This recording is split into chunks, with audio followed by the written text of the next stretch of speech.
آج ہم آپ کو ایک ایسے غلام کی کہانی سنائیں گے جو سلطانوں کی طرح مشہور ہوا، جس نے اپنی بہادری سے نہ صرف حکومت حاصل کی بلکہ کئی ظالموں کو منطقی انجام تک پہنچایا۔ فتوحات کی ایسی مثالیں قائم کیے کہ بڑے بڑے جنگجو اس کے نام سے تھر تھر کانپتے تھے۔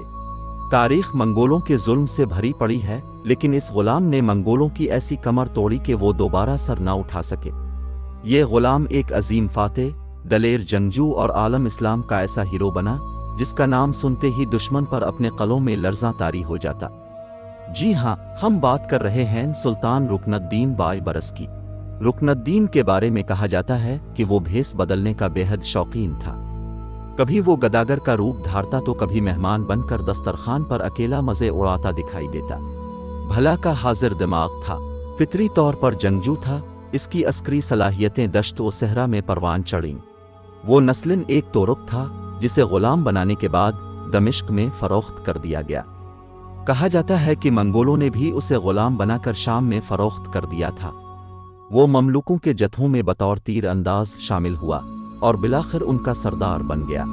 بھلا کا خوش طب انسان تھا، گھوڑے پر سوار ہو کر اکیلا نکل جاتا تو دوسرے دن فلسطین میں نمودار ہوتا اور چوتھے دن صحرائے عرب میں ملتا۔ ایک دن میں میلوں کی مسافت طے کر لیتا۔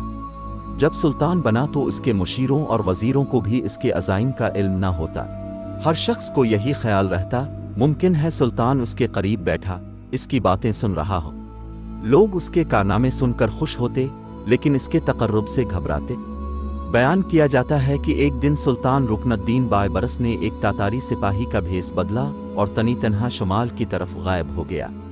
کئی دن سفر کرنے کے بعد وہ تاتاریوں کے علاقے میں داخل ہوا اور جگہ جگہ گھوم پھر کر حالات کا جائزہ لینے لگا۔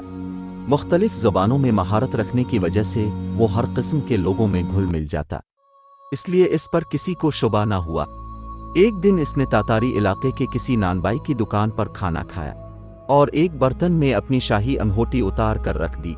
پھر اپنے علاقے میں واپس آ گیا اور وہاں سے تاتاری فرمان روا کو خط لکھا، میں تمہاری سلطنت کے حالات کا معائنہ کرنے کے لیے فلاں جگہ گیا تھا، فلاں نانبائی کی دکان پر انگوٹی بھول آیا ہوں، مہربانی فرما کر وہ انگوٹی مجھے بھجوا دو کیونکہ وہ مجھے بہت پسند ہے۔ قاہرہ کے بازاروں میں لوگ یہ قصہ سن کر قہقہے لگاتے تھے۔ ایک دفعہ سلطان بائے برس عیسائی زائر کا بھیس بدل کر صلیبیوں کے مقبوضہ علاقوں میں داخل ہوا اور کئی ہفتوں تک ان کے فوجی انتظامات کا جائزہ لیتا رہا۔